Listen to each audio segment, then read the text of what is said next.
ਨਮਸਕਾਰ, ਸਤਿ ਸ਼੍ਰੀ ਅਕਾਲ ਸਾਰੇ ਦੋਸਤਾਂ ਦਾ ਸਵਾਗਤ। ਕੁਝ ਗੱਲਾਂ ਕੀ ਹੋ ਰਿਹਾ ਅੱਜ, ਕਿੱਧਰ ਜਾ ਰਹੀ ਇੰਡਸਟਰੀ, ਕੀ ਆ ਮੌਸਮ ਦਾ ਹਾਲ, ਇਹ ਸਾਰੀਆਂ ਚੀਜ਼ਾਂ ਹੁਣ ਅਗਲੇ 1 ਘੰਟੇ ਤੁਹਾਡੇ ਨਾਲ ਡਿਸਕਸ ਕਰਾਂਗੇ।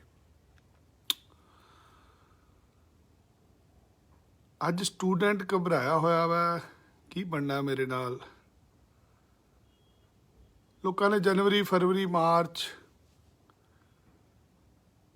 2020 'ਚ ਜਿਨ੍ਹਾਂ ਨੇ ਫਾਈਲਾਂ ਲਾਈਆਂ ਸੀ, ਅੱਜ ਉਹ ਵੀ ਬੱਚੇ ਪਰੇਸ਼ਾਨ ਨੇ। ਸਾਲ ਤੋਂ ਉੱਤੇ ਹੋ ਚੁੱਕਾ ਲੋਕਾਂ ਨੂੰ ਫਾਈਲਾਂ ਲਗਾਇਆ ਨੂੰ। ਕੁਝ ਬੱਚਿਆਂ ਨੂੰ AIP ਮਿਲ ਗਈ ਸੀ, ਹੁਣ ਉਹ AIP ਕੈਂਸਲ ਹੋ ਰਹੀ ਹੈ। ਕੀ ਪ੍ਰੋਸੈਸ ਹੈ, ਕਿਉਂ ਹੋ ਰਿਹਾ ਇਹ ਸਾਰਾ ਕੁਝ, ਕੀ ਕਰੇ ਉਹ ਸਟੂਡੈਂਟ ਜਿਹਦਾ AIP ਤੋਂ ਬਾਅਦ ਵੀਜ਼ਾ ਰਿਫਿਊਜ਼ ਹੋ ਗਿਆ। ਕਿਉਂ ਵੀਜ਼ਾ ਰਿਫਿਊਜ਼ ਹੋ ਰਿਹਾ AIP ਤੋਂ ਬਾਅਦ, ਕਿਸੇ ਨੂੰ ਨਹੀਂ ਪਤਾ। ਕੌਣ ਦੱਸੇਗਾ, ਕਿੱਥੋਂ ਪਤਾ ਲੱਗੇਗਾ। ਕਹਿੰਦੇ ਕੇਪ ਨੋਟਸ ਕਢਾ ਲਾਂਗੇ, $40, $50, $70, $100, $150 ਦੇ ਕੇ ਕੇਪ ਨੋਟਸ ਨਿਕਲ ਜਾਣਗੇ। ਕੀ ਹੋਏਗਾ ਕੇਪ ਨੋਟਸ 'ਚ? ਜਿਹੜਾ ਅਸੀਂ ਬੀ ਪਾਵਾਂਗੇ ਉਹੀ ਪੁੱਜਾਂਗੇ, ਉਹੀ ਨਿਕਲੇਗਾ ਬਾਹਰ ਬਣ ਕੇ।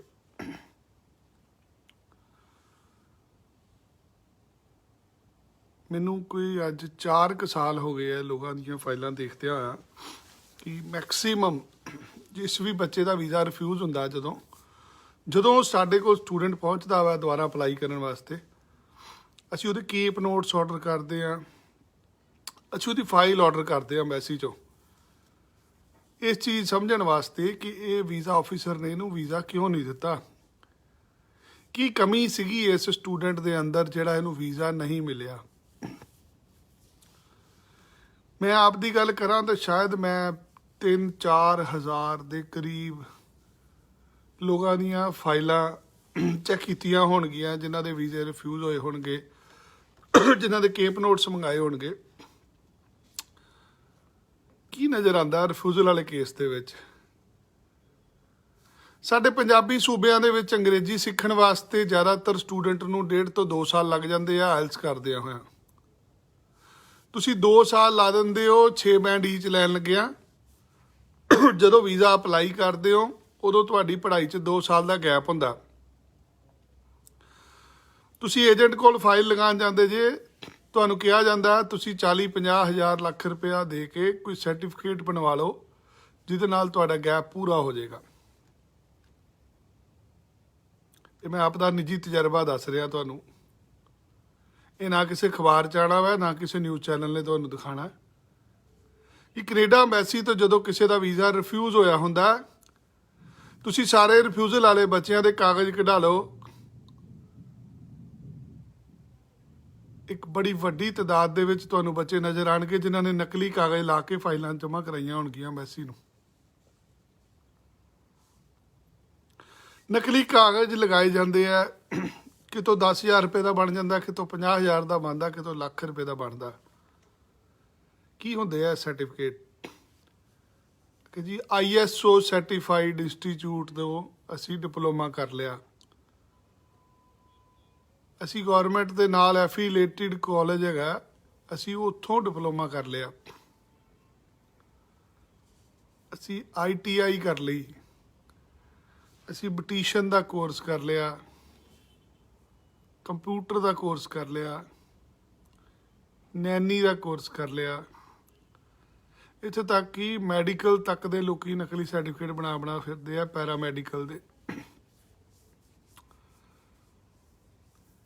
ਚੰਗਾ ਭਲਾ ਤੁਹਾਡਾ ਕੇਸ ਹੁੰਦਾ, ਜਦੋਂ ਤੁਸੀਂ ਉਸ ਕੇਸ ਦੇ ਵਿੱਚ ਨਕਲੀ ਕਾਗਜ਼ ਲਗਾ ਦਿੰਦੇ ਹੋ, ਤੁਸੀਂ ਆਪਣਾ ਬੇੜਾ ਗਰਕ ਕਰ ਲੈਂਦੇ ਹੋ। ਅੱਜ ਜਿਨ੍ਹਾਂ ਦੀਆਂ AIP ਰਿਫਿਊਜ਼ਲਾਂ ਹੋ ਰਹੀਆਂ, ਚੱਕ ਕੇ ਦੇਖ ਲਓ ਤੁਹਾਡੀ ਫਾਈਲ 'ਚ ਕੋਈ ਗਲਤ ਕਾਗਜ਼ ਲੱਗਾ ਸੀ ਤਾਂ ਵੀਜ਼ਾ ਰਿਫਿਊਜ਼ ਹੋ ਰਹੀ ਹੈ। AIP ਤੋਂ ਬਾਅਦ ਅਪਰੂਵਲ ਜਿਹਦੀ ਆ ਰਹੀ ਹੈ, ਉਹਦੀ ਆ ਰਹੀ ਹੈ ਜਿਹਦੀ ਐਪਲੀਕੇਸ਼ਨ ਸਾਫ਼ ਹੈ। ਇਹਨੂੰ ਸਧਾਰਨ ਭਾਸ਼ਾ 'ਚ ਸਮਝਾਵਾਂ ਤੇ ਸ਼ਾਇਦ ਤੁਹਾਡੀ ਫਾਈਲ ਨਾ 2 ਅਫਸਰਾਂ ਦੇ ਕੋਲੋਂ 2 ਟੇਬਲਾਂ ਤੋਂ ਲੰਘਣੀ ਸੀ। ਪਹਿਲੇ ਟੇਬਲ ਤੋਂ ਤੁਹਾਡੀ ਫਾਈਲ ਅਗਸਤ ਦੇ ਵਿੱਚ ਲੰਘ ਗਈ ਸੀ, ਜਿੱਥੋਂ ਤੁਹਾਨੂੰ AIP ਇਸ਼ੂ ਹੋ ਗਈ ਸੀ। ਹੁਣ ਦੂਜੇ ਟੇਬਲ ਤੋਂ ਜਿੱਥੋਂ ਤੁਹਾਡੇ ਪਾਸਪੋਰਟ ਤੇ ਵੀਜ਼ਾ ਲੱਗਣਾ ਸੀ, ਉਸ ਟੇਬਲ ਤੇ ਜਦੋਂ ਤੁਹਾਡੀ ਫਾਈਲ ਗਈ, ਅਫਸਰ ਨੇ ਤੁਹਾਡੀ ਫਾਈਲ ਖੋਲੀ, ਦੇਖਿਆ ਵਿੱਚ ਫਿਰ ਉਹੀ ਗੈਪ ਦੇ ਸਰਟੀਫਿਕੇਟ ਲੱਗੇ ਹੋਏ ਸੀ। ਫਰਜ਼ੀ ਸਰਟੀਫਿਕੇਟ ਲੱਗੇ ਸੀ, ਜਿਹਦੇ ਕਰਕੇ AIP ਰਿਫਿਊਜ਼ ਕਰ ਦਿੱਤੀ ਗਈ। ਜਦੋਂ ਕਿਸੇ ਦੇ ਗਲਤ ਕਾਗਜ਼ ਲੱਗੇ ਹੁੰਦੇ ਆ, ਉਹਦੀ ਅਸੈਸਮੈਂਟ ਦੁਬਾਰਾ ਹੁੰਦੀ ਹੈ। AIP ਦਾ ਮਤਲਬ ਸੀ ਤੁਸੀਂ ਐਲੀਜੀਬਿਲਿਟੀ ਪੂਰੀ ਕਰਕੇ, ਪਹਿਲਾ ਰਾਊਂਡ ਤੁਹਾਡਾ ਕਲੀਅਰ ਹੋ ਗਿਆ ਸੀ ਐਲੀਜੀਬਿਲਿਟੀ ਦਾ। ਹੁਣ ਦੂਸਰਾ ਰਾਊਂਡ ਸੀਗਾ ਐਡਮਿਸਿਬਿਲਿਟੀ ਦਾ। ਐਡਮਿਸਿਬਿਲਿਟੀ ਕੀ ਕਹਿੰਦੀ ਹੈ ਕਿ ਤੁਹਾਡੀ ਫਾਈਲ 'ਚ ਕੋਈ ਗਲਤ ਕਾਗਜ਼ ਨਹੀਂ ਲੱਗਾ ਹੋਣਾ ਚਾਹੀਦਾ, ਤੁਸੀਂ ਆਪਦੀ ਫਾਈਲ 'ਚ ਕੁਝ ਝੂਠ ਨਾ ਬੋਲਿਆ ਹੋਵੇ, ਸਾਰਾ ਕੁਝ ਸੱਚ ਦੱਸਿਆ ਹੋਵੇ। ਤੇ ਫੜੇ ਕਿੱਥੋਂ ਜਾਂਦੇ ਆ ਅਸੀਂ, ਜਦੋਂ ਅਸੀਂ ਕੋਈ ਗਲਤ ਕਾਗਜ਼ ਫਾਈਲ 'ਚ ਲਾਇਆ ਹੁੰਦਾ। ਵੀਜ਼ਾ ਲੱਗਣਾ ਨਹੀਂ ਲੱਗਣਾ ਬਾਅਦ ਦੀ ਗੱਲ, ਤੁਸੀਂ ਬੇਵਕੂਫ ਬਣਾ ਰਹੇ ਹੋ ਕਿਸੇ ਨੂੰ, ਤੁਸੀਂ ਚੀਟ ਕਰ ਰਹੇ ਹੋ। ਸਟੂਡੈਂਟ ਕਿਹਾ ਜਾਂਦਾ ਸਟੂਡੈਂਟ ਵੱਲੋਂ ਕਿ ਨਹੀਂ ਮੈਂ ਨਹੀਂ ਬਣਾਇਆ ਜੀ, ਇਹ ਤਾਂ ਏਜੰਟ ਨੇ ਬਣਾਤਾ। ਬੈਨੀਫੀਸ਼ੀਅਰੀ ਕੌਣ ਹੈ? ਕੈਨੇਡਾ ਵਾਲੇ ਜਹਾਜ਼ 'ਚ ਕਿੰਨੇ ਬਹਿਣਾ? ਤੁਸੀਂ ਬਹਿਣਾ, ਏਜੰਟ ਨੇ ਨਹੀਂ ਬਹਿਣਾ। ਏਜੰਟ ਤਾਂ ਆਪਦੇ ਘਰ ਦਾ ਜ਼ਿੰਮੇਵਾਰੀ ਆ, ਉਹਦਾ ਤਾਂ ਕਾਰੋਬਾਰ ਹੈ। ਅਗਲੇ ਨੂੰ ਜੋ ਸਮਝ ਲੱਗਾ ਉਹਨੇ ਤੁਹਾਡੀ ਫਾਈਲ 'ਚ ਬਣਵਾ ਕੇ ਤੁਹਾਡੇ ਕੋਲੋਂ ਲਵਾਤਾ। ਜੇ ਬੈਨੀਫੀਸ਼ਰੀ ਤੁਸੀਂ ਹੋ ਤਾਂ ਨੁਕਸਾਨ ਵੀ ਤੁਹਾਡਾ, ਪੈਸਾ ਵੀ ਤੁਹਾਡਾ ਖਰਾਬ ਹੋਇਆ, ਬੈਨ ਵੀ ਤੁਹਾਨੂੰ ਕੀਤਾ ਗਿਆ, ਔਰ ਵੀਜ਼ਾ ਵੀ ਤੁਹਾਡਾ ਰਿਫਿਊਜ਼ ਹੋਇਆ। ਜ਼ਿੰਮੇਵਾਰੀ ਨਹੀਂ ਲੈਣੀ ਕਿਸੇ ਏਜੰਟ ਨੇ ਕਿ ਮੈਂ ਤੇਰਾ ਨਕਲੀ ਸਰਟੀਫਿਕੇਟ ਬਣਾਇਆ ਸੀ ਤਾਂ ਇਸ ਕਰਕੇ ਤੇਰਾ ਵੀਜ਼ਾ ਰਿਫਿਊਜ਼ ਹੋਇਆ। ਜ਼ਿੰਮੇਵਾਰੀ ਤੁਹਾਡੀ ਹੈ। ਕਿਉਂ ਜ਼ਿੰਮੇਵਾਰੀ? ਕਿਉਂਕਿ ਫਾਈਲ ਤੁਹਾਡੀ ਸੀਗੀ, ਤੁਸੀਂ ਬਾਹਰ ਜਾਣਾ ਸੀ। ਬਹੁਤ ਸਾਰੇ ਬੱਚੇ ਜਿਹੜੇ ਆਇਲਸ ਨੂੰ ਟਾਈਮ ਲਾ ਦਿੰਦੇ ਆ, ਜਦੋਂ ਆਇਲਸ ਨੂੰ 2 ਸਾਲ 3 ਸਾਲ ਲੱਗ ਜਾਂਦੇ ਆ, ਗੈਪ ਪੈ ਜਾਂਦਾ, ਉਸ ਗੈਪ ਨੂੰ ਪੂਰਾ ਕਰਨ ਦੀ ਕੋਸ਼ਿਸ਼ ਕੀਤੀ ਜਾਂਦੀ ਹੈ। ਅੱਜ ਕੈਨੇਡੀਅਨ ਹਾਈ ਕਮਿਸ਼ਨ 'ਚ ਸਾਰਾ ਵੀਜ਼ਾ ਉਹ ਰਿਫਿਊਜ਼ ਹੋ ਰਿਹਾ ਜਿਨ੍ਹਾਂ ਦੇ ਇੱਦਾਂ ਦੇ ਕਾਗਜ਼ ਲੱਗੇ ਸੀ। ਹੁਣ ਮੱਥੇ ਤੇ ਹੱਥ ਵੱਜਦੇ ਪਏ ਕਿ ਨਹੀਂ ਰਿਫਿਊਜ਼ਲ ਆ ਰਹੀ, ਸਾਰਿਆਂ ਦੀ ਆ ਰਹੀ। ਜੇ ਤੁਹਾਡੇ ਕੋਲ ਗੈਪ ਦਾ ਸਹੀ ਪ੍ਰੂਫ ਹੈਗਾ ਤਾਂ ਵੀਜ਼ਾ ਮਿਲਣਾ। ਜੇ ਤੁਹਾਡੇ ਕੋਲ ਗੈਪ ਦੇ ਫਰਜ਼ੀ ਕਾਗਜ਼ ਹੈਗੇ ਆ ਤਾਂ ਫਿਰ ਵੀਜ਼ਾ ਨਹੀਂ ਮਿਲਣਾ, ਨਾ ਅਪਲਾਈ ਕਰਿਓ। ਬਹੁਤ ਸਾਰੇ ਬੱਚੇ ਜਿਨ੍ਹਾਂ ਦੇ 2 'ਚ 5.5 ਸੀਗੇ, ਇੱਕ ਮੋਡਿਊਲ 'ਚ 5 ਬੈਂਡ ਸੀਗੇ, ਇੱਦਾਂ ਦੇ ਬੱਚਿਆਂ ਦੀਆਂ ਵੀ ਅਪਰੂਵਲ ਆ ਗਈਆਂ। ਸਾਡੇ ਕੋਲ 7-8 ਬੱਚਿਆਂ ਦੀਆਂ ਪਾਸਪੋਰਟ ਰਿਕੁਐਸਟ ਆਈਆਂ ਜਿਨ੍ਹਾਂ ਦੇ 2 ਮੋਡਿਊਲ 'ਚੋਂ 5.5 ਬੈਂਡ ਨੇ। ਬੱਚੇ ਦੀ ਪੜ੍ਹਾਈ 'ਚ ਜ਼ਿਆਦਾ ਗੈਪ ਨਹੀਂ ਸੀਗਾ, ਬੱਚੇ ਦੀ ਪੜ੍ਹਾਈ 'ਚ ਕੋਈ ਫਰਜ਼ੀ ਕਾਗਜ਼ ਨਹੀਂ ਸੀ ਲੱਗਾ। ਇਸ ਕਰਕੇ ਅੰਬੈਸੀ ਵੱਲੋਂ ਬੱਚਿਆਂ ਨੂੰ ਪਾਸਪੋਰਟ ਰਿਕੁਐਸਟ ਦਿੱਤੀ ਗਈ। AIP ਜਨਵਰੀ 'ਚ ਆਏ ਸੀ, ਫਰਵਰੀ 'ਚ ਕੋਈ AIP ਨਹੀਂ ਆਇਆ। ਫਰਵਰੀ ਤੋਂ ਸਿੱਧੀ ਪਾਸਪੋਰਟ ਰਿਕੁਐਸਟ ਆ ਰਹੀ ਹੈ। ਅੰਬੈਸੀ ਦਾ ਕੰਮ ਕਰਨ ਦਾ ਤਰੀਕਾ ਬਹੁਤ ਤੇਜ਼ ਹੋ ਚੁੱਕਾ। ਹੁਣ ਸਿਰਫ ਫਾਈਲਾਂ ਉਹੀ ਅੰਦਰ ਨੇ ਜਿਨ੍ਹਾਂ ਦੀ ਵੈਰੀਫਿਕੇਸ਼ਨ ਜਾ ਚੁੱਕੀ ਹੈ। ਜਿਹੜੀਆਂ ਫਾਈਲਾਂ 'ਚ ਕੋਈ ਗਲਤ ਕਾਗਜ਼ ਲੱਗੇ ਨੇ ਉਹੀ ਫਾਈਲਾਂ ਦੀ ਵੇਟਿੰਗ ਹੋ ਰਹੀ ਹੈ। ਅਦਰਵਾਈਜ਼ ਫਾਈਲਾਂ ਦੀ ਸਪੀਡ ਬਹੁਤ ਤੇਜ਼ ਹੋ ਚੁੱਕੀ ਹੈ। ਤੁਹਾਡਾ ਵੀਜ਼ਾ ਰਿਫਿਊਜ਼ ਹੋ ਗਿਆ, ਤੁਹਾਡੀ AIP ਡਿਕਲਾਈਨ ਹੋਈ ਹੈ, ਕਿੱਦਾਂ ਵੀਜ਼ਾ ਮਿਲੂਗਾ? ਅਗਲੀ ਵਾਰੀ ਸੱਚ ਬੋਲਣਾ ਪੈਣਾ, ਝੂਠ ਨੂੰ ਵੀਜ਼ਾ ਨਹੀਂ ਮਿਲਣਾ। ਅੱਜ ਤੁਹਾਨੂੰ ਵੀ ਪਤਾ ਕੈਨੇਡਾ ਦੇ ਵਿੱਚ ਵੀ ਕੋਈ ਇਕੋਨਮੀ ਪੋਜੀਸ਼ਨ ਬਹੁਤੀ ਵਧੀਆ ਨਹੀਂ ਹੈਗੀ। ਹਰ ਕਿਸੇ ਦਾ ਕਾਰੋਬਾਰ ਬੰਦ ਹੈ। ਖੁਸ਼ੀ ਦੀ ਖਬਰ, ਚੰਗੀ ਖਬਰ ਇਹ ਹੈ ਕਿ 16 ਫਰਵਰੀ ਨੂੰ ਸਾਰਾ ਕੈਨੇਡਾ ਖੁੱਲ੍ਹਣ ਜਾ ਰਿਹਾ ਹੈ। 16 ਫਰਵਰੀ ਤੋਂ ਕੈਨੇਡਾ ਦੇ ਸਕੂਲ ਖੁੱਲ੍ਹ ਰਹੇ ਆ, ਉੱਥੇ ਦੇ ਕਾਲਜ ਖੁੱਲ੍ਹ ਰਹੇ ਆ ਜਿਨ੍ਹਾਂ ਦੇ ਵਿੱਚ ਬੱਚਿਆਂ ਨੇ ਪੜ੍ਹਨ ਲਈ ਜਾਣਾ ਹੈ। 16 ਫਰਵਰੀ ਤੋਂ ਉੱਥੇ ਦੇ ਸ਼ਾਪਿੰਗ ਮਾਲ ਖੁੱਲ੍ਹ ਰਹੇ ਆ। 16 ਫਰਵਰੀ ਤੋਂ ਉੱਥੇ ਲਾਕਡਾਊਨ ਖਤਮ ਹੋ ਰਿਹਾ ਸਾਰੀਆਂ ਸਟੇਟਾਂ 'ਚ। ਇੱਕ ਚੰਗੀ ਖਬਰ ਹੈ ਜਿਹਦੇ ਚਲਦੇ ਕਿਹਾ ਜਾ ਸਕਦਾ ਕਿ ਹੁਣ ਵੀਜ਼ਿਆਂ ਦੀ ਬੜੀ ਵੱਡੀ ਤਾਦਾਦ ਤੁਸੀਂ ਦੇਖੋਗੇ। ਬਟ ਹਾਂ, ਜੋ ਅੱਜ ਦੇ ਰੁਝਾਨ ਨੇ, ਅੰਬੈਸੀ ਵੱਲੋਂ ਮਨ ਬਣਾ ਲਿੱਤਾ ਗਿਆ ਵਾ ਕਿ ਫਰਜ਼ੀ ਕਾਗਜ਼ ਤੇ ਵੀਜ਼ਾ ਨਹੀਂ ਦੇਣਾ ਉਹਨਾਂ ਨੇ। ਜੇ ਤੁਹਾਡੇ ਗਲਤ ਕਾਗਜ਼ ਫਾਈਲ 'ਚ ਲੱਗੇ ਆ ਤਾਂ ਭੁੱਲ ਜਾਓ, ਉਹ ਟਾਈਮ ਜਾ ਚੁੱਕਾ ਵਾ ਜਦੋਂ ਤੁਸੀਂ 2-2 3-3 ਸਾਲ ਦੇ ਡਿਪਲੋਮੇ ਬਣਵਾ ਕੇ ਵੀਜ਼ੇ ਲਵਾ ਲੈਂਦੇ ਸੀ। ਅਸੀਂ ਇੱਕ 2.5 ਲੱਖ ਦਾ ਆਫਰ ਸ਼ੁਰੂ ਕੀਤਾ ਹੋਇਆ, ਜਿਹਦੇ ਵਿੱਚ 2 ਸਾਲ ਦਾ ਕੋਰਸ ਹੋਏਗਾ, 3 ਸਾਲ ਦਾ ਵਰਕ ਪਰਮਿਟ ਮਿਲੇਗਾ ਤੁਹਾਨੂੰ। 2.5 ਲੱਖ ਰੁਪਏ ਦਾ ਮਤਲਬ ਇਹ ਹੈ ਕਿ $5,000 ਫੀਸ ਦੇਣੀ ਹੈ ਔਰ ਇਹ ਫੀਸ ਵੀਜ਼ਾ ਲੱਗਣ ਤੋਂ ਬਾਅਦ ਲਿੱਤੀ ਜਾਏਗੀ। ਰਿਕੁਆਇਰਮੈਂਟ ਕੀ ਹੈ? ਰਿਕੁਆਇਰਮੈਂਟ 6 ਬੈਂਡ ਹੈ। 6 ਬੈਂਡ ਈਚ ਹੋਣਗੇ ਤਾਂ ਜ਼ਿਆਦਾ ਵਧੀਆ ਵਾ। ਤੁਸੀਂ ਇੱਕ ਪੋਜ਼ਿਟਿਵ ਪ੍ਰੋਫਾਈਲ ਹੋ ਕੇ ਫਾਈਲ ਲਾਓਗੇ, 6 ਬੈਂਡ ਓਵਰਆਲ ਹੈਗੇ ਆ ਤਾਂ ਵੀ ਤੁਸੀਂ ਫਾਈਲ ਲਗਾ ਸਕਦੇ ਹੋ। ਸਮੱਸਿਆ ਵਧੀ ਹੋਈ ਹੈ, ਕਰੋਨਾ ਵਾਇਰਸ ਖਤਮ ਹੋ ਗਿਆ ਵਾ, ਖਤਮ ਹੋਣ ਦੇ ਕਗਾਰ ਤੇ ਹੈ। ਕਾਰੋਬਾਰ ਬੰਦ ਨੇ, ਹਰ ਬੰਦਾ ਚਾਹੁੰਦਾ ਵਾ ਬਾਹਰ ਜਾਵਾਂ ਮੈਂ ਵੀ। ਮਾਈਗ੍ਰੇਸ਼ਨ ਕਰਨ ਵਾਲੇ ਸਟੂਡੈਂਟ ਬਹੁਤ ਜ਼ਿਆਦਾ ਨੇ ਅੱਜ ਬਾਹਰ ਜਾਣ ਦੇ ਵਿੱਚ, ਚਾਹਵਾਨ ਬਹੁਤ ਨੇ ਲੋਕ। ਕਾਰੋਬਾਰ ਬੰਦ ਹੋ ਗਏ, ਹੁਣ ਲੋਕ ਬਾਹਰ ਜਾ ਕੇ ਕੰਮ ਕਰਨਾ ਚਾਹੁੰਦੇ ਨੇ। ਅੰਬੈਸੀ ਨੂੰ ਵੀ ਲੋੜ ਹੈ, ਉਹਨਾਂ ਦੀਆਂ ਸਰਕਾਰਾਂ ਨੂੰ ਵੀ ਲੋੜ ਹੈ ਬੰਦਿਆਂ ਦੀ, ਬਟ ਹਾਂ ਫਰਜ਼ੀ ਕਾਗਜ਼ ਦੇ ਉੱਤੇ ਵੀਜ਼ਾ ਨਹੀਂ ਮਿਲੇਗਾ। ਜਾਣਕਾਰੀ ਵੀ ਦੱਸਦੇ ਹਾਂ, ਕੈਨੇਡਾ ਦੇ ਸਡਬਰੀ ਸੂਬੇ ਦੇ ਵਿੱਚ ਲੋਰੈਂਸ਼ਲ ਯੂਨੀਵਰਸਿਟੀ ਹੈ। ਮੈਂ 2 ਵਾਰੀ ਗਿਆ ਉੱਥੇ। ਉਹ ਯੂਨੀਵਰਸਿਟੀ ਵੱਲੋਂ ਵੀ ਬੈਂਕਰਪਸੀ ਫਾਈਲ ਕੀਤੀ ਗਈ ਹੈ। ਕੈਨੇਡਾ ਦੇ ਕਾਲਜ ਬੈਂਕਰਪਟ ਹੁੰਦੇ ਤਾਂ ਸਮਝ ਲੱਗਦੀ ਸੀ, ਕੈਨੇਡਾ ਦੀ ਯੂਨੀਵਰਸਿਟੀ ਵੀ ਇੱਕ ਬੈਂਕਰਪਟ ਹੋ ਰਹੀ ਹੈ। ਜਦੋਂ ਇੱਕ ਯੂਨੀਵਰਸਿਟੀ ਬੈਂਕਰਪਟ ਹੋ ਰਹੀ ਹੈ ਤਾਂ ਬੜਾ ਵਧੀਆ ਨਜ਼ਰ ਆ ਰਿਹਾ ਸਾਰਿਆਂ ਨੂੰ ਕਿ ਕਾਰੋਬਾਰ ਨਹੀਂ ਹੈਗਾ ਉਹਨਾਂ ਕੋਲ ਵੀ। ਪਿਛਲੇ 1 ਸਾਲ ਤੋਂ ਇੰਟਰਨੈਸ਼ਨਲ ਸਟੂਡੈਂਟ ਦੀ ਤਾਦਾਦ ਬਹੁਤ ਘਟੀ ਹੈ। ਕਾਲਜ ਯੂਨੀਵਰਸਿਟੀਆਂ ਚਲਾਉਣੇ ਵੀ ਮੁਸ਼ਕਲ ਹੋ ਜਾਣਗੇ ਆਉਣ ਵਾਲੇ ਟਾਈਮ ਦੇ ਵਿੱਚ। ਇਸ ਕਰਕੇ ਪੋਜ਼ਿਟਿਵ ਰਹੋ, ਆਪਣੀ ਫਾਈਲ ਇਮਾਨਦਾਰੀ ਦੇ ਨਾਲ ਲਗਾਓ। ਆਪਣੀ ਫਾਈਲ ਦੇ ਵਿੱਚ ਕੋਈ ਫਰਜ਼ੀ ਕਾਗਜ਼ ਨਾ ਲਗਾਓ। ਤੁਹਾਡੀ AIP ਤੋਂ ਬਾਅਦ ਰਿਫਿਊਜ਼ਲ ਆਈ ਹੈ, ਤੁਹਾਡਾ ਵੈਸੇ ਵੀਜ਼ਾ ਰਿਫਿਊਜ਼ ਹੋਇਆ ਵਾ ਕਿਸੇ ਕਾਰਨ ਕਰਕੇ, ਕਿੱਦਾਂ ਦੁਬਾਰਾ ਵੀਜ਼ਾ ਲਓਗੇ? ਮੈਂ ਨਹੀਂ ਕਹਿੰਦਾ ਤੁਸੀਂ ਮੇਰੇ ਕੋਲ ਹੀ ਆਓ, ਹਾਂ ਤੁਸੀਂ ਜ਼ਰੂਰ ਸਾਡੇ ਕੋਲ ਅਪਲਾਈ ਕਰੋ, ਅਸੀਂ ਵੀ ਕੰਮ ਕਰਦੇ ਹਾਂ। ਸਭ ਤੋਂ ਪਹਿਲਾ ਸਟੈਪ ਇਹ ਹੈ ਕਿ ਤੁਹਾਡੀ ਵੀਜ਼ਾ ਰਿਫਿਊਜ਼ ਹੋ ਗਿਆ, ਤੁਸੀਂ ਆਪਣਾ ਐਪਲੀਕੇਸ਼ਨ ਫਾਰਮ ਚੱਕੋ। ਤੁਸੀਂ ਵੀਜ਼ਾ ਲੈਣ ਵਾਸਤੇ ਇੱਕ ਫਾਰਮ ਦੇ ਉੱਤੇ ਸਾਈਨ ਕੀਤੇ ਸੀ, 6 ਪੇਜਾਂ ਦਾ ਇਹ ਫਾਰਮ ਸੀਗਾ। ਇਸ ਫਾਰਮ ਨੂੰ ਚੱਕ ਕੇ ਚੰਗੀ ਤਰ੍ਹਾਂ ਪੜ੍ਹੋ। ਇਹਦੇ 'ਚ ਕੀ ਲਿਖਿਆ ਤੁਹਾਡੇ ਬਾਰੇ, ਕਿ ਤੁਹਾਡਾ ਨਾਮ, ਤੁਹਾਡੀ ਡੇਟ ਆਫ ਬਰਥ ਉਹਦੇ 'ਤੇ ਲਿਖੀ ਹੈ। ਉਸ ਫਾਰਮ ਦੇ ਵਿੱਚ ਤੁਹਾਡੀ ਫੈਮਿਲੀ ਦੀ ਡਿਟੇਲ ਹੈ। ਉਸ ਫਾਰਮ 'ਚ ਜਿਹੜੇ ਕਾਲਜ 'ਚ ਚੱਲੇ ਉਹਦੀ ਡਿਟੇਲ ਹੈ, ਜਿਹੜਾ ਕੋਰਸ ਕਰਨ ਚੱਲੇ ਉਹਦੀ ਡਿਟੇਲ ਹੈ। ਦੇਖੋ ਤੁਹਾਡੀ ਪੜ੍ਹਾਈ ਦੇ ਨਾਲ ਉਹ ਮੈਚ ਕਰਦਾ। ਉਸ ਫਾਰਮ ਦੇ ਵਿੱਚ ਦੇਖੋ ਤੁਹਾਡੀ ਪੜ੍ਹਾਈ ਦੀ ਡਿਟੇਲ ਪਾਈ ਗਈ ਹੈ। ਉਸ ਫਾਰਮ ਦੇ ਵਿੱਚ ਕੁਝ ਝੂਠ ਤਾਂ ਨਹੀਂ ਭਰਿਆ ਗਿਆ। 90% ਬੱਚਿਆਂ ਨੂੰ ਇੱਥੇ ਪਤਾ ਲੱਗ ਜਾਏਗਾ ਕਿ ਵੀਜ਼ਾ ਕਿਉਂ ਰਿਫਿਊਜ਼ ਹੋਇਆ ਉਹਨਾਂ ਦਾ। ਅੱਜ ਜਿਹੜਾ ਫਾਰਮ ਹੈ, ਫਾਰਮ ਨੂੰ ਕੰਪਿਊਟਰ ਅਸੈਸ ਕਰਦਾ ਪਿਆ। ਮੈਂ ਅੱਗੇ ਵੀ ਕਿਹਾ ਸੀ, ਵੀਜ਼ਾ ਆਰਟੀਫਿਸ਼ੀਅਲ ਇੰਟੈਲੀਜੈਂਸ ਦੇ ਥਰੂ ਚੱਲਦਾ ਪਿਆ। ਜਦੋਂ ਤੁਸੀਂ ਫਾਈਲ ਆਨਲਾਈਨ ਸਬਮਿਟ ਕਰਦੇ ਹੋ, ਤੁਹਾਡੀ ਫਾਈਲ ਪਹਿਲਾਂ ਕੰਪਿਊਟਰ ਚੈੱਕ ਕਰਦਾ। ਜੇ ਤੁਹਾਡਾ ਫਾਰਮ ਗਲਤ ਭਰਿਆ ਹੋਇਆ ਤਾਂ ਕੰਪਿਊਟਰ ਨੇ ਤੁਹਾਡਾ ਵੀਜ਼ਾ ਰਿਫਿਊਜ਼ ਕਰ ਦੇਣਾ।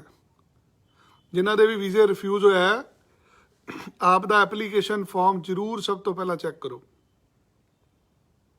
ਕਿ ਉਹਦੇ 'ਚ ਕੋਈ ਗਲਤ ਇਨਫੋਰਮੇਸ਼ਨ ਤਾਂ ਨਹੀਂ ਦਿੱਤੀ ਗਈ, ਉਹਦੇ ਵਿੱਚ ਕੁਝ ਲੁਕੋਇਆ ਤਾਂ ਨਹੀਂ ਗਿਆ। ਦੂਸਰਾ ਪੁਆਇੰਟ ਤੁਸੀਂ ਉਹਦੇ 'ਚ ਦੇਖਣਾ, ਜਿਹੜਾ ਕੋਰਸ ਲਿੱਤਾ ਗਿਆ ਕੀ ਉਹ ਕੋਰਸ ਤੁਹਾਡੀ ਪੜ੍ਹਾਈ ਦੇ ਨਾਲ ਮੈਚ ਕਰਦਾ। ਤੀਸਰੀ ਚੀਜ਼ ਤੁਸੀਂ ਦੇਖਣੀ ਹੈ ਕਿ ਜਿਹੜੇ ਪੈਸੇ ਤੁਸੀਂ ਪੜ੍ਹਾਈ ਦੇ ਲਿਖ ਰਹੇ ਹੋ ਫਾਰਮ ਦੇ ਵਿੱਚ ਕਿ ਮੇਰੀ ਇੰਨੀ ਫੀਸ ਹੈ ਔਰ ਮੇਰਾ ਇੰਨੀ ਦੇਰ ਦਾ ਕੋਰਸ ਹੈ, ਕਿ ਉਹਨੇ ਪੈਸੇ ਤੁਸੀਂ ਸ਼ੋਅ ਕਰਦੇ ਪਏ ਹੋ। ਤੁਸੀਂ 2 ਸਾਲ ਦਾ ਕੋਰਸ ਲੈ ਲਿਆ, 2 ਸਾਲ ਦਾ ਤੁਸੀਂ ਕੋਰਸ ਲਿਆ, GIC ਭੇਜਤਾ, ਫੀਸ ਭੇਜਤੀ, ਦੂਜੇ ਸਾਲ ਦੀ ਫੀਸ ਤਾਂ ਤੁਸੀਂ ਸ਼ੋਅ ਹੀ ਨਹੀਂ ਕੀਤੀ। ਕੀ ਤੁਸੀਂ ਸਟੇਟਮੈਂਟ ਆਫ ਪਰਪਸ ਲਾਇਆ ਵਾ ਫਾਈਲ ਦੇ ਵਿੱਚ ਕਿ ਤੁਹਾਡੇ 12ਵੀਂ ਤੋਂ ਬਾਅਦ ਕੋਈ ਕੋਰਸ ਦੇ ਵਿੱਚ ਕੋਈ ਗੈਪ ਹੈ ਪੜ੍ਹਾਈ ਦੇ ਵਿੱਚ ਤੁਹਾਡਾ, ਉਹਦੇ ਪ੍ਰੂਫ ਦਿੱਤੇ ਆ ਤੁਸੀਂ? ਜਦੋਂ ਤੱਕ ਤੁਸੀਂ ਇੱਦਾਂ ਦੇ ਕਾਗਜ਼ਾਤ ਨਹੀਂ ਲਾਉਂਦੇ, ਤੁਹਾਡਾ ਵੀਜ਼ਾ ਨਹੀਂ ਮਿਲਦਾ। ਬਾਰ-ਬਾਰ ਤੁਹਾਨੂੰ ਇੱਕੋ ਚੀਜ਼ ਕਹੂੰਗਾ, ਲੱਖਾਂ ਦੀ ਤਾਦਾਦ ਦੇ ਵਿੱਚ ਫਾਈਲ ਲੱਗਦੀ ਹੈ ਅੱਜ ਐਮਬੈਸੀ 'ਚ। ਕਿਸੇ ਅਫਸਰ ਵਾਸਤੇ ਪੋਸੀਬਲ ਨਹੀਂ ਹੈਗਾ ਕਿ ਤੁਹਾਡੀਆਂ ਫਾਈਲਾਂ ਚੰਗੀ ਤਰ੍ਹਾਂ ਚੈੱਕ ਕੀਤੀਆਂ ਜਾਣ। ਅੱਜ ਜਿਹੜਾ ਵੀਜ਼ਾ ਮਿਲਦਾ ਪਿਆ, ਵੀਜ਼ਾ ਰਿਫਿਊਜ਼ ਹੋ ਰਿਹਾ, ਇਹਨੂੰ ਕੰਪਿਊਟਰ ਵੀਜ਼ਾ ਦੇ ਰਿਹਾ ਜੇ। ਜਿਨ੍ਹਾਂ ਨੂੰ ਸਮਝ ਲੱਗ ਗਈ ਉਹ ਸਭ ਤੋਂ ਪਹਿਲਾਂ ਆਪਦੇ ਐਪਲੀਕੇਸ਼ਨ ਫਾਰਮ ਚੈੱਕ ਕਰੋ। ਜਿਹੜੇ ਨਵੇਂ ਸਟੂਡੈਂਟਸ ਨੇ ਜਿਨ੍ਹਾਂ ਨੇ ਅਪਲਾਈ ਕਰਨਾ, ਆਪਦਾ ਐਪਲੀਕੇਸ਼ਨ ਫਾਰਮ ਖੁਦ ਭਰੋ। ਆਪਦੀ ਸਟੇਟਮੈਂਟ ਆਫ ਪਰਪਸ ਖੁਦ ਲਿਖੋ ਆਪਣੇ ਬਾਰੇ। ਉਹ ਤੁਹਾਡੀ ਰਿਫਿਊਜ਼ਲ ਲੈਟਰ 'ਚ ਲਿਖਤਾ ਉਹਨਾਂ ਨੇ ਕਿ ਤੁਸੀਂ ਕੋਈ ਵੀ ਸਾਨੂੰ ਇਨਫੋਰਮੇਸ਼ਨ ਨਹੀਂ ਦਿੱਤੀ ਕਿ ਤੁਸੀਂ ਕੈਨੇਡਾ ਕਿਉਂ ਚੱਲੇ ਹੋ। ਤੁਹਾਡੀ ਰਿਫਿਊਜ਼ਲ ਲੈਟਰ 'ਚ ਲਿਖ ਕੇ ਆ ਗਿਆ ਕਿ ਤੁਸੀਂ ਵਾਪਸ ਨਹੀਂ ਆਉਣਾ, ਹੁਣ ਤਾਂ ਇਹਨੂੰ ਸਹੀ ਤਰੀਕੇ ਨਾਲ ਜਮ੍ਹਾਂ ਕਰਾ ਲਓ। ਇਹ 5-7 ਤਰ੍ਹਾਂ ਦੇ ਫੈਕਟਰ ਨੇ ਜਿਹੜੇ ਕਿ ਵੀਜ਼ਾ ਰਿਫਿਊਜ਼ ਹੋਣ ਤੋਂ ਬਾਅਦ ਤੁਹਾਨੂੰ ਸਾਰੀਆਂ ਚੀਜ਼ਾਂ ਆਪ ਦੇਖਣੀਆਂ ਚਾਹੀਦੀਆਂ। ਤੁਹਾਡਾ ਵੀਜ਼ਾ ਰਿਫਿਊਜ਼ ਹੋਇਆ, ਅਸੀਂ ਪੈਸੇ ਬਾਅਦ ਚੋਂ ਲਵਾਂਗੇ, ਸਾਡੇ ਕੋਲ ਕਾਗਜ਼ ਲੈ ਕੇ ਆਓ। ਤੁਹਾਡੇ ਕੇਸ 'ਚ ਕੋਈ ਕਮੀ ਹੈਗੀ ਹੈ, ਥੋੜ੍ਹੇ ਦਿਨ ਰੁਕ ਜਾਓ, ਨਾਲ ਫਾਈਲ ਜਮ੍ਹਾਂ ਕਰਾਓ, ਪਹਿਲਾਂ ਉਸ ਕਮੀ ਨੂੰ ਪੂਰੀ ਕਰ ਲਓ। ਤੁਹਾਨੂੰ ਬੈਂਡ ਕਰਕੇ ਵੀਜ਼ਾ ਰਿਫਿਊਜ਼ ਕੀਤਾ ਗਿਆ, ਨਾ ਦੁਬਾਰਾ ਲਾਓ, ਕੋਈ ਬੈਂਡ ਲੈ ਲਓ ਦੁਬਾਰਾ। ਪਹਿਲਾਂ ਆਇਲਸ ਕੀਤੀ ਸੀ, ਹੁਣ ਪੀਟੀ ਕਰ ਲਓ। ਆਪਣੀ ਫਾਈਲ ਦੇ ਵਿੱਚ ਕੁਛ ਨਾ ਕੁਛ ਚੇਂਜਿਸ ਦਿਖਾਓ ਤਾਂ ਜੋ ਤੁਸੀਂ ਸਟੇਟਮੈਂਟ ਪਰਪਸ 'ਚ ਲਿਖ ਪਾਓ ਕਿ ਤੁਹਾਡੀ ਫਾਈਲ ਦੇ ਵਿੱਚ ਕੀ ਚੇਂਜ ਹੋਇਆ। ਹਵਾ ਦੇ ਵਿੱਚ ਤੀਰ ਨਾ ਮਾਰੋ। ਵੀਜ਼ਾ ਉਹਨੂੰ ਮਿਲਣਾ ਜਿਹੜਾ ਜੈਨੂਅਨ ਸਟੂਡੈਂਟ ਹੈ। ਤੁਹਾਡੇ ਫਾਰਮ ਦੇ ਵਿੱਚ, ਤੁਹਾਡੇ 10ਵੀਂ 12ਵੀਂ ਦੇ ਨੰਬਰਾਂ 'ਚ, ਤੁਹਾਡੇ ਆਇਲਸ ਦੇ ਸਰਟੀਫਿਕੇਟ ਦੇ ਵਿੱਚ ਹੀ ਵੀਜ਼ਾ ਲੁਕਿਆ ਹੋਇਆ, ਕੱਢਣ ਦੀ ਲੋੜ ਹੈ ਬਸ। ਬਹੁਤ ਸਾਰੇ ਬੱਚੇ ਜਿਨ੍ਹਾਂ ਦੇ ਬੈਂਡ ਘੱਟ ਨੇ ਅੰਗਰੇਜ਼ੀ ਪੜ੍ਹਨ ਜਾ ਸਕਦੇ ਨੇ ਜੇ ਉਹਨਾਂ ਦੇ 12ਵੀਂ 'ਚ ਨੰਬਰ 70% ਹੈ। ਤੁਹਾਡੀ ਅੰਗਰੇਜ਼ੀ ਵਧੀਆ ਵਾ, ਅੰਗਰੇਜ਼ੀ ਦੀ ਵੇਵਰ ਮਿਲ ਸਕਦੀ ਹੈ। ਤੁਹਾਨੂੰ ਅੰਗਰੇਜ਼ੀ ਬੋਲਣੀ ਨਹੀਂ ਆਉਂਦੀ, ਤੁਸੀਂ ਅੰਗਰੇਜ਼ੀ ਮੀਡੀਅਮ 'ਚ ਪੜ੍ਹੇ ਨਹੀਂ ਜਾ ਸਕਦੇ, ਤੁਸੀਂ ਆਇਲਸ ਕਰਨੀ ਹੀ ਪਏਗੀ ਤੁਹਾਨੂੰ। ਅਸੀਂ 2 ਸਾਲ ਦਾ ਕੋਰਸ ਦਿਆਂਗੇ ਤੁਹਾਨੂੰ।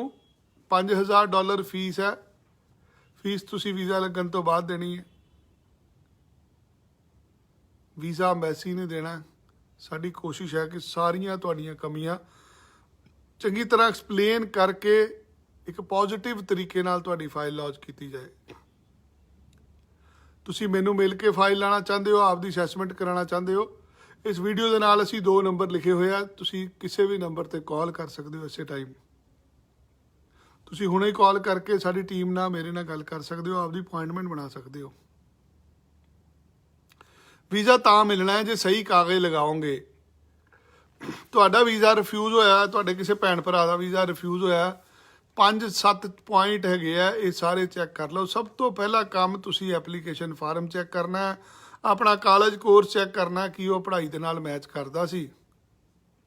ਹਾਲ ਹੀ ਵਿੱਚ ਕੈਨੇਡਾ ਸਰਕਾਰ ਵੱਲੋਂ ਮੌਂਟਰੀਅਲ ਦੇ 10 ਕਾਲਜਾਂ ਨੂੰ ਬੈਨ ਕੀਤਾ ਗਿਆ ਸੀ, ਉਹਨਾਂ ਦੀ ਪ੍ਰੋਸੈਸਿੰਗ ਬੰਦ ਕੀਤੀ ਗਈ ਸੀ। ਅੱਜ ਉਹਨਾਂ ਕਾਲਜਾਂ ਦੇ ਵੀਜ਼ੇ ਰਿਫਿਊਜ਼ ਹੋ ਰਹੇ ਆ, ਉਹਨਾਂ ਦੀ ਪ੍ਰੋਸੈਸਿੰਗ ਸਲੋ ਹੋਈ ਦੀ ਹੈ। ਜੇ ਕੋਈ ਬੱਚਾ ਜਿਹੜਾ ਇੱਦਾਂ ਦੇ ਕਾਲਜਾਂ ਦੇ ਵਿੱਚ ਕੇਸ ਫਸਿਆ ਹੋਇਆ, ਉਹਨੂੰ ਰਾਏ ਦੇਵਾਂਗੇ ਉਹ ਵਿਡਰਾਅ ਕਰਕੇ ਕਿਸੇ ਹੋਰ ਕਾਲਜ ਦੇ ਵਿੱਚ ਅਪਲਾਈ ਕਰ ਲਵੇ ਤਾਂ ਜੋ ਉਹਦਾ ਸਮਾਂ ਨਾ ਖਰਾਬ ਹੋਵੇ। ਤੁਹਾਡਾ ਕੋਰਸ ਲੰਘ ਚੁੱਕਾ ਵਾ, ਤੁਸੀਂ ਫਾਈਲ ਅੰਬੈਸੀ 'ਚ ਲਾਈ ਹੋਈ ਆ, ਵੀਜ਼ਾ ਕਿੱਦਾਂ ਆ ਜਾਣਾ ਤੁਹਾਡਾ?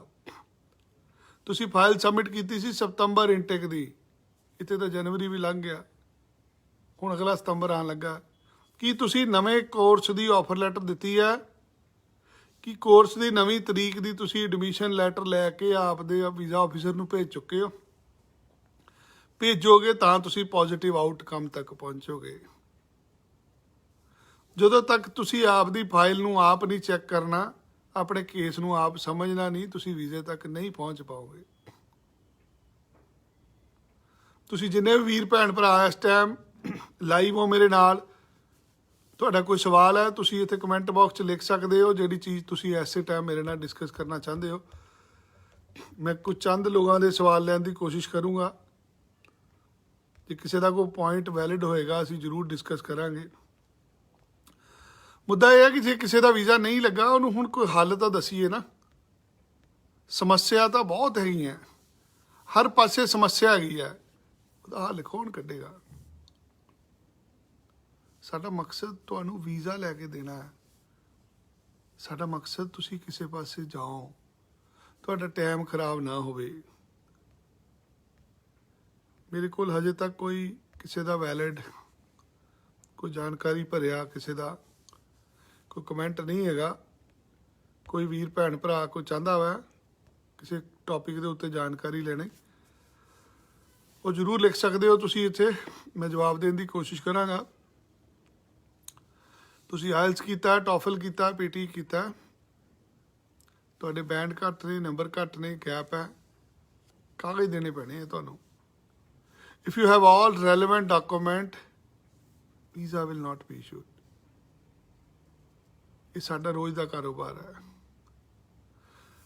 ਗ੍ਰੈਜੂਏਸ਼ਨ 'ਚ ਲਿਖਿਆ ਜੀ 60% ਨੰਬਰ ਨੇ, ਜਿਨ੍ਹਾਂ ਦੇ ਨਹੀਂ ਵੀ ਹੈਗੇ ਉਹ ਵੀ ਜਾ ਸਕਦੇ ਨੇ। ਤੁਸੀਂ ਪਾਸ ਹੋਣੇ ਚਾਹੀਦੇ ਹੋ। ਅਸੀਂ ਮਸ਼ਹੂਰੀ ਕਰਦੇ ਹਾਂ 33% ਨੰਬਰ ਵਾਲਾ ਭੇਜਾਂਗੇ। ਤੁਹਾਡੇ ਜਿੰਨੇ ਵੀ ਨੰਬਰ ਨੇ ਤੁਸੀਂ ਪਾਸ ਹੋਣੇ ਚਾਹੀਦੇ ਹੋ। ਇੱਥੇ ਤੱਕ ਕਿ ਅਸੀਂ 10ਵੀਂ ਪਾਸ ਵਾਲੇ ਬੱਚਿਆਂ ਲਈ ਵੀ ਕੋਰਸ ਲੈ ਕੇ ਆਏ ਹਾਂ। ਕਿਸੇ ਨੇ 10ਵੀਂ ਕੀਤੀ ਹੋਈ ਹੈ, ਇੱਦਾਂ ਦੇ ਡਿਪਲੋਮਾਸ ਨੇ ਜਿਹੜੇ 10ਵੀਂ ਵਾਲੇ ਬੱਚੇ ਨੂੰ ਵੀ ਲਿੱਤੇ ਜਾ ਸਕਦੇ ਆ। ਜ਼ਿਆਦਾ ਜਾਣਕਾਰੀ ਲਈ ਇਹਨਾਂ ਦੋਵਾਂ ਨੰਬਰਾਂ ਤੇ ਕੰਟੀਨਿਊ ਸਾਡੇ ਨਾਲ ਕਾਲ ਕਰੋ। ਤੁਹਾਨੂੰ ਵੀਜ਼ੇ ਤੱਕ ਪਹੁੰਚਾਉਣ ਦੀ ਅਸੀਂ ਜ਼ਿੰਮੇਵਾਰੀ ਲਵਾਂਗੇ। ਪੈਸੇ ਲਵਾਂਗੇ ਉਦੋਂ ਜਦੋਂ ਤੁਹਾਡਾ ਕੰਮ ਹੋਏਗਾ ਜੀ। ਧੰਨਵਾਦ।